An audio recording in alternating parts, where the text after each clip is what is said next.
it's going to be a little bit different for every business. But I think when you're first starting off, it's really important just to find one thing that works and just keep doubling down on that until you can't grow it anymore before you start experimenting with a bunch of weird stuff.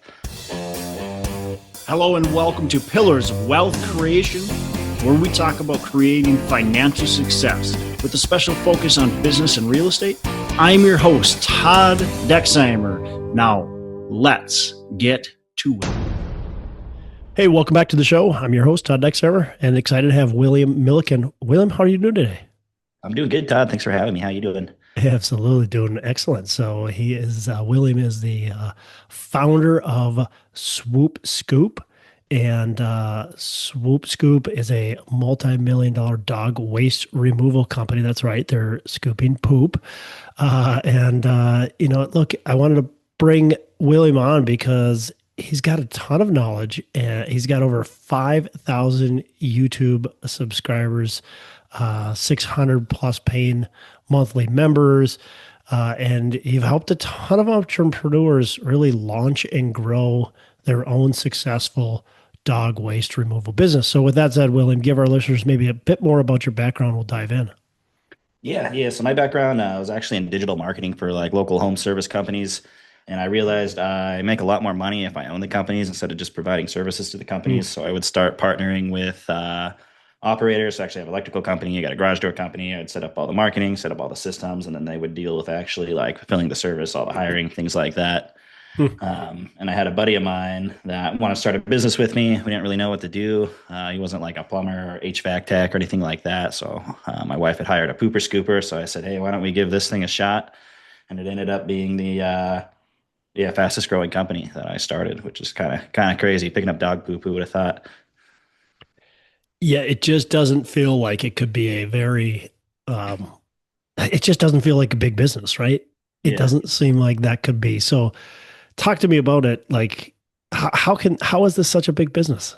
hmm Well, yeah, there's a lot of things that give it an advantage kind of over the other trade businesses. So one, everybody's on like a subscription plan. So we either come out once a week, every other week, once a month, and they pay us a subscription, 100 to 125 bucks a month, depending on their plan.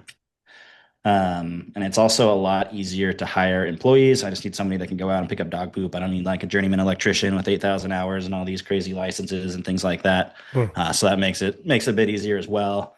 And then there's also no cost of goods sold, so we don't have to go out and buy all this equipment or garage doors or electrical wire. It's like we literally are just buying and reselling labor at a higher rate, more or less, on a subscription basis. What's the biggest challenge? Like, you said having skilled laborers is, yeah, it's a challenge to go find them, but typically they're pretty responsible people when you have that. Is that an issue with like, it doesn't take a lot of talent to do this business? Is that an issue with being able to find good people that actually show up?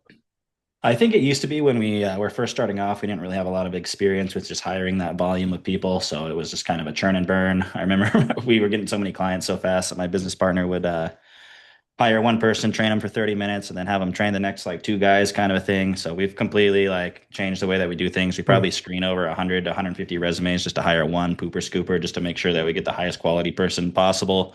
Then we also want it to be kind of like the highest quality entry level job that you can have. So it's Monday through Friday. Hours are flexible as long as you get your routes done. You get to take a vehicle home. We provide health insurance. We pay pretty well.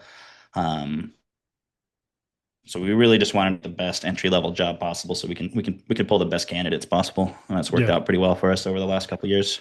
Yeah, I got to imagine, I mean, the success of your business relies upon people showing up and Mhm. getting it done and then not creating a bigger mess than what they picked up, right? Yeah, Those are probably the most critical things. And then polite people, because they're going to run into some of their clients. So there's going to be some people that are home at times. And so polite people that, Mhm. you know, you gotta at least be a decent face of the company Yeah, when you show Mhm. up. Yeah, 100%. We definitely reinforce that. We background check everybody. Everybody wears uniforms. All our vehicles are like fully Mm. wrapped. So just try to be as professional as possible, and I think that's gone a long way for us as well. Because kind of like you said, we're just going out there and picking up dog poop. Pretty much anybody could do it, but you want just anybody in your backyard, or do you want No, a trusted company that right, actually does the right things? right. Um, just let's talk about some of the things you guys did to turn this dog poop company into a multi-million-dollar business. You mentioned it was the fastest growing business you've had. Like, how were you successful in doing it? What were some of the key repeatable steps that Mhm. other people can learn from? Yeah, so this business worked quite a bit different from the other ones I'd been involved with before. So primarily for home service companies, you want to be like on the first page of Google, you want to be in Google LSA, Google Ads, Google Maps, you want to rank in the organic. There's almost no search volume whatsoever for pooper scooper service. Like people don't even know that it's a service that exists. Yeah. So we had to find ways to go out and get in front of people. So social media was key for us. Once we started running meta ads, things really started to crank, getting those vehicle wraps, getting yard signs out, and really finding ways to kind of disrupt people and let them know that the service exists. And then really finding that one or two marketing channels that works really well and really knowing your numbers. So what's your customer acquisition cost going to be? What's your customer lifetime value going to be? Which is a lot easier to calculate with a subscription-based business and just basically jamming as much money down the machine as you possibly can once you get it to work. What right now that your company's set up, you're selling franchises, is that correct? No, no, we're Or not not selling not franchise. franchises, I guess, but you're how are you growing the business? Mhm. Yeah, so we have multiple locations. This business is so like inexpensive to start. It didn't Yeah. really make sense to launch franchises. So we're kind of right at the point where the model's nailed, and we can start opening multiple locations. So we're in Eastern Washington, we're in North Idaho, we're on the other side of the state, we're in Everett, we're in Seattle. We're just opening up a location in Tacoma. So we have like five-ish locations more or less right now, and continue to expand that way. And then we're also expanding services through our online community, the Poop Scoop Millionaire, where we kind of teach other people how to get started in the business. And are you with these different locations, are there like satellite offices or are you guys running how are you operating how are you founding or operating those Mhm. successfully? Yeah, so we kind of have our HQ in Spokane. So that's where the call center works. We deal with all the customer communication, we deal with all the billing, we deal with all the payroll, all that stuff runs through kind of the centralized hub. And then each location, we have what's called a supervisor, I guess. And really, their only responsibility is to hire, train, fire, and just make sure that the service actually gets fulfilled. So we try to make it like as lean and easy as possible for those people. Um, and we don't even necessarily need an office. I mean, we just need a place to park vehicles. Hmm, interesting. Um, like building a service-based business. So I feel like right now service-based businesses are and maybe correct me if I'm wrong. Maybe you have a better insight into it, but I feel like business service-based businesses are only going to continue to expand and grow as this baby boomer generation ages. And quite frankly, like the younger generation doesn't either have the skill set or the desire to do a lot of this service based work. Is that fair to say? Yeah, I'd say it's fair to say. I think there's a lot of like specialization in like today's market. So people just know how to do basically their job and they don't really take the time to learn to do other things. It's less efficient for them. Um, like even for me, like I'm gonna call somebody to fix my plumbing or my HVAC or like whatever, just because I don't want to take the time to learn how to do it. I make more money doing my business than I would spending 1,000 hours on YouTube or whatever it would take me to learn how to do some of those things. Yeah. Yeah. I feel like, that's almost a thing of the past. I mean, certainly there are people that still know Yeah. how to do a lot of things, but it was your dad or your grandpa. They knew how to do everything. They would Yeah. go out and they would change the oil, they would change the brakes in their car, they would in the house, they would fix the plumbing and the electrical and all that kind of stuff. Now, maybe it Yeah. would spark and start on fire every once in a while, but they at least fixed it, right? Or thought Yeah. they fixed it. Yeah. Today, that I think that's getting less and less. I used to Mhm. be a teacher actually, and I taught industrial tech. So I taught people how to do hands-on things. And Mhm. those classes in high school were actually getting eliminated more and more Yeah. and more. And it's funny because it was almost like a two-part thing. It was the schools couldn't find teachers to teach the subject. And so then they would cut their program, or they would cut their program. So then less teachers wanted to get into that industry. And so it was like Mhm. they were kind of like fighting with or Yeah. against each other, whatever you want to call it. Yeah. But you're seeing it less in high schools now. You're seeing it, of course, less in just people wanting to do that stuff. More people I talk to that are younger have no clue how to Yeah. fix anything. Yeah. No, it's definitely true, and it may become a pretty big problem for a lot of folks in the near to distant future. So, What's a problem, but it's an opportunity, right? For yeah. companies such as yours Mhm. who want to take advantage of, well, people literally will pay to scoop poop.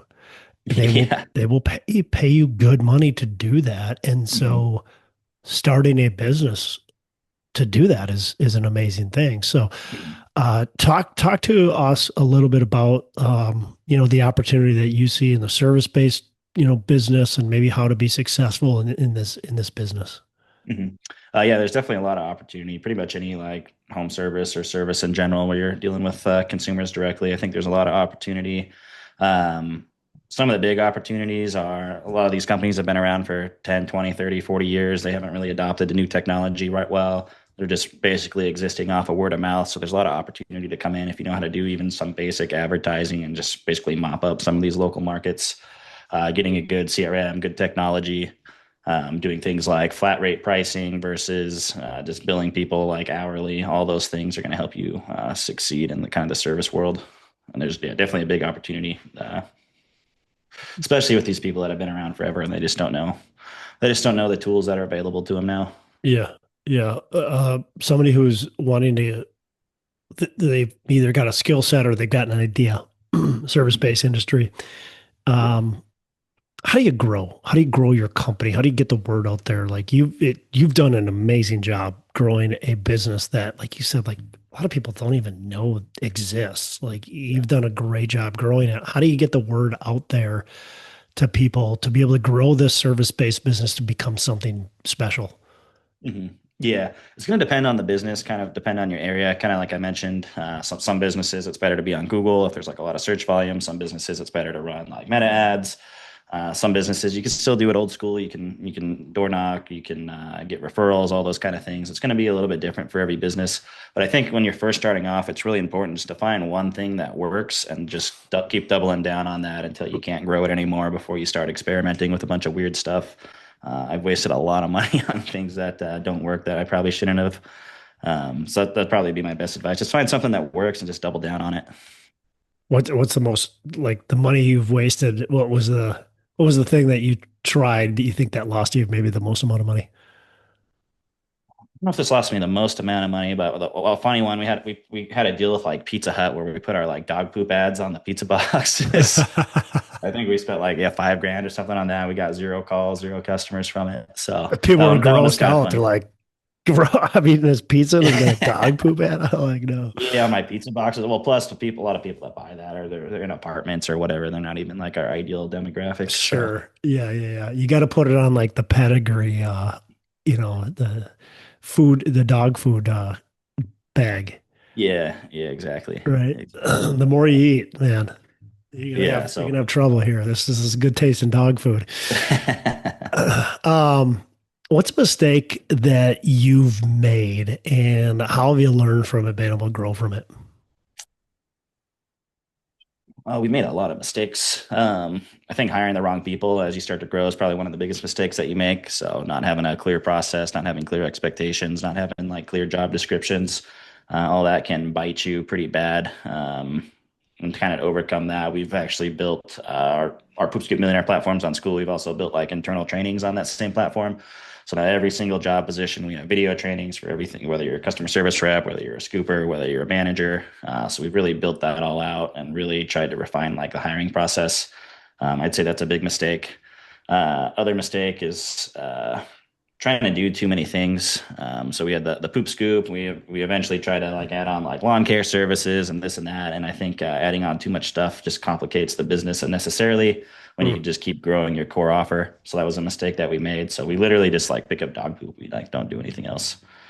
So Um, you tried to add on like, hey, we'll mow your lawn too. We'll take care of weeds or whatever it was. You tried to add things onto it, and people just it just didn't work. Is that Yeah, well, I mean, it worked as far as we partnered with somebody. It worked as far as like getting customers and sure? whatnot, but it's just a matter of like, so it's really worth the squeeze when I could just go get another 1,000 poop scoop clients to get these Mm, lawn care customers. yeah.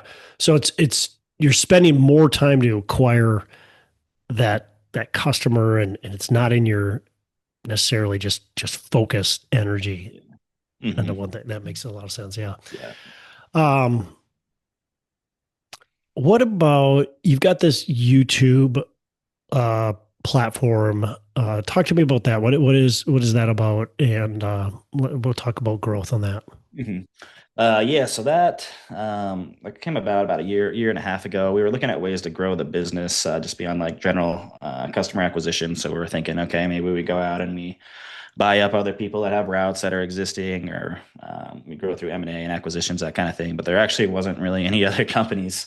So instead of franchising, we decided to kind of roll out an education platform that teaches people how to start the business. So what tools to buy, how to set your prices, like how to advertise. And we grew that. I think we're over 10,000 subscribers now. And I think we 900 members in the community, which has Hmm. been cool.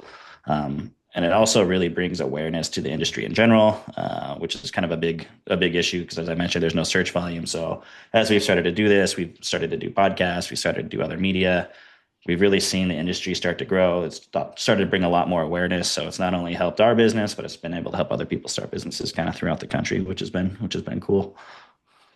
Why not? Why not franchise it and be selling this to everybody that's part of your YouTube uh, Mhm. platform?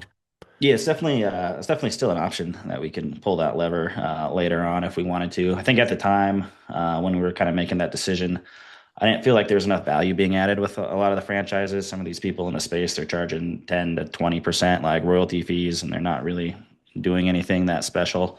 Um, we are essentially like giving people the same information for like 70 bucks a month that they would spend in 25 to 100 grand getting a franchise set up.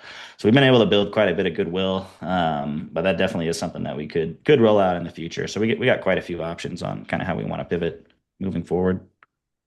Yeah, take me through kind of the growth of this and where you want to take the company, different verticals, same vertical. You've already mentioned some of that, but maybe where your goal is to take this company.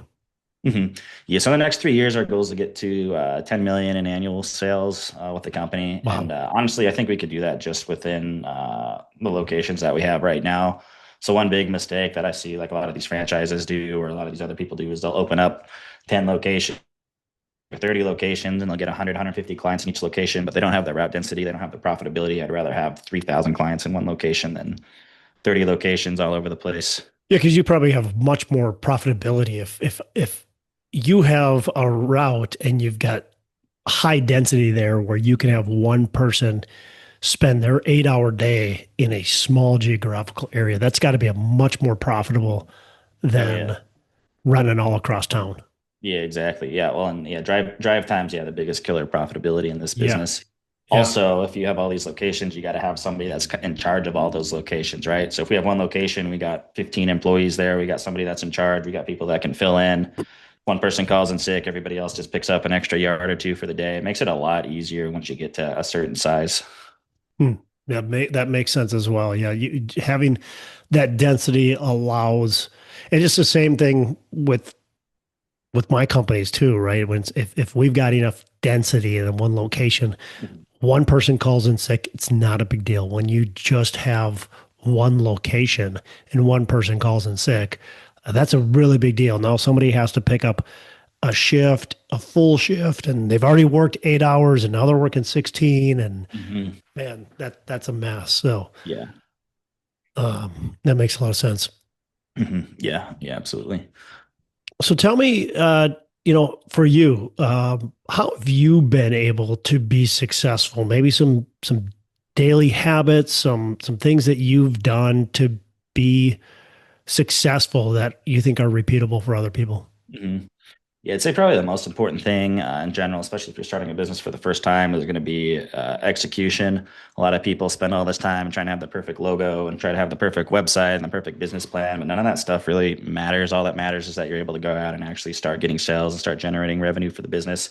So I'd say that's probably one of the best attributes that I had going into it. I'll just get an idea and go execute it like as quick as possible. Yeah. Um, I'm sure you probably see that all the time talking All to the time. folks. How many times do you talk to that person or see that person that's put in so much time? They've got, like you said, you got all the logos and the website and everything's pretty and beautiful, and they've went to all the courses, they've done all the education, but they have no business because they don't Yeah, know, they just don't execute. They just yeah, prep, prep, prep, prep. They got to have it perfect before they execute. It yeah. never works. Nope. Nope. It's sad to see, but yeah, it's probably yeah, like I said, the biggest issue I see, especially people kind of come through our community. They try to get everything perfect, and it's like you could have just like called 10 friends and got a client. But Love that. Um, do you have any morning routines or any like must do's? uh not really. I basically just yeah, get to the office and check everything out, make sure there's no issues, and just kind of get on with the day. So I don't no crazy morning routine, no like red lights or cold therapy or any of that stuff. And you're Uh, not out there scooping poop. no, no, I'm not out the scoop and poop.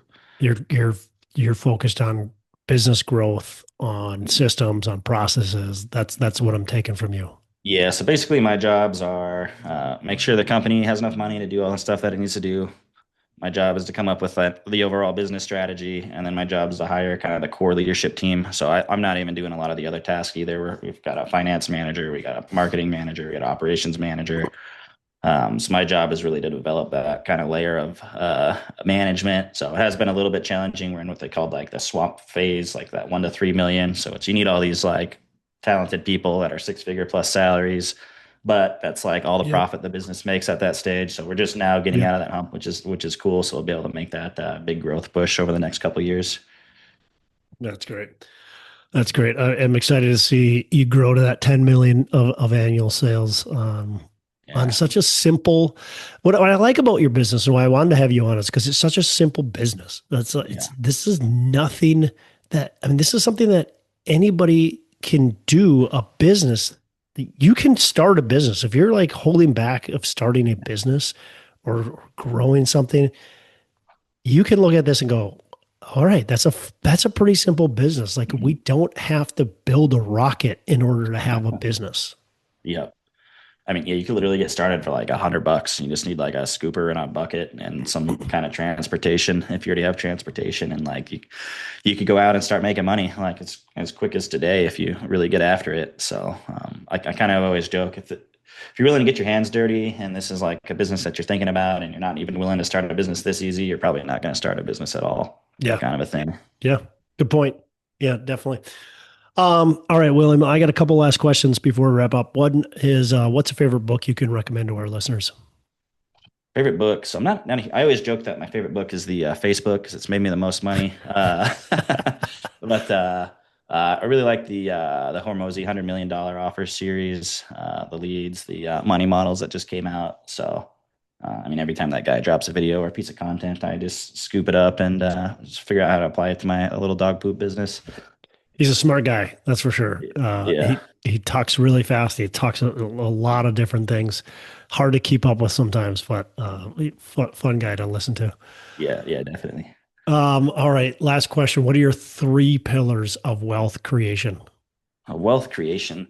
So let's see. I think things that are important, I think wealth more than just like money is definitely going to be your health, definitely going to be your family. As far as actually creating wealth, I think the things that are going to be important is speed's going to be really important. Make sure you're focusing on the right things. And then I think also being humble and being willing to learn.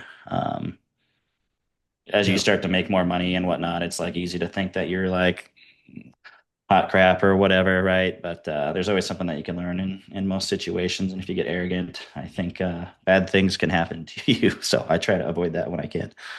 Yeah, I think that's an easy trap to fall into is to Mhm, start to believing your own press, right? mhm, Especially when people start talking to you about how successful you are. mhm. Because there's going to be people that'll tell you, oh my gosh, I can't believe, I don't know how you do so much. I don't know how successful, how you got, man, it's just amazing how successful you are or whatever. Mhm.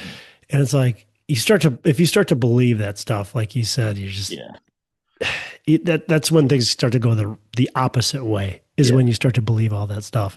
Like you didn't get there by luck. You were grinding Mhm. and I mean Yeah. it Yeah, and wasn't if you simple. stop grinding, somebody can pass you up. But no, that definitely was. We even had like we did a conference called ScoopCon earlier this year. We had over 100 Hooper Scooper companies fly out. Took me like over an hour and a half just to like walk to the lobby because everybody was coming up and trying to talk to me and stuff from the Hmm, YouTube channel. So I that's was cool. like, this is kind of crazy, but I can't let it go to my head, Yeah, kind of a yeah, thing. yeah. So Yeah, exactly. I mean, and that's the perfect scenario right there. Is like I've been at conferences where I speak at the conference, and then I got a bunch of people surrounding me, and it'd be really easy to start to think, oh man, I got it made. mhm. But for me, it's like you gotta just remind yourself of your goals and where you're at, where you came Mhm. from. Stay humble, like you said. Stay humble and be willing to always learn. There's always something you can learn and improve upon. And quite frankly, some of these people that are quote unquote below you have some amazing insights that you can learn from. Oh yeah, no, 100%. So that's kind of the two-sided part of our community. Yeah, they learn a lot from us, but we also learn a lot from all the hundreds of people that are coming through as well. Yep. Yep. Well, good stuff, William. I really appreciate it. Anything else you want to add that we maybe missed? Yeah, I'm sure. I could talk about dog poop all day if people are want to listen to it. But no, I think it was yeah, definitely a good conversation. If you're on the fence about starting a business, I definitely think that it's worth taking the leap. It definitely changed my life from having a job to going into business for myself. So that's what I would say. Just get out there and get it done. Where do people find you? How can they get in touch with you? Yeah, so you can follow me on YouTube. It's at /Scoop Start. We got a new website rolling out called scooper.com with a K, SKOOPER. And then if you Google Poop Scoop Millionaire, you want to join the community, you want to shoot me a DM, you want to hop on a call, it's probably the best way to get a hold of me. Awesome. William, really appreciate you. And I look forward to seeing this business continue to grow. You have a fantastic rest of the day. Awesome. Thanks, Todd. Hey, thanks so much for listening. I appreciate you being a loyal listener. Say, I would love to have you go on to our Facebook page and subscribe. Give us a thumbs up. Go on to iTunes or wherever you listen and give us a rating and review. Don't forget to subscribe. But your rating and review just helps us push this out to more and more people and continue to grow our audience and hopefully positively affect a ton of people out there that really need this and want this. So the other thing I've got for you is a free ebook on my website. So go on to venturedproperties.com, and download our free ebook on real estate and on syndication. And I've got some data points in there, some really good stuff for you. So I'd love to have you take a look at that. It's free. I'm not expecting anything from it. And also, look, if you want some help in multifamily, want some help learning, growing, getting your business off the ground, I would love to talk to you about what it would look like to work with me potentially and see if that's a good fit. So you can go to coachwithdex.com and check that out. And we can definitely have a call. Thanks a lot for listening. You make it a fantastic rest of the day. I'll catch you on the next episode.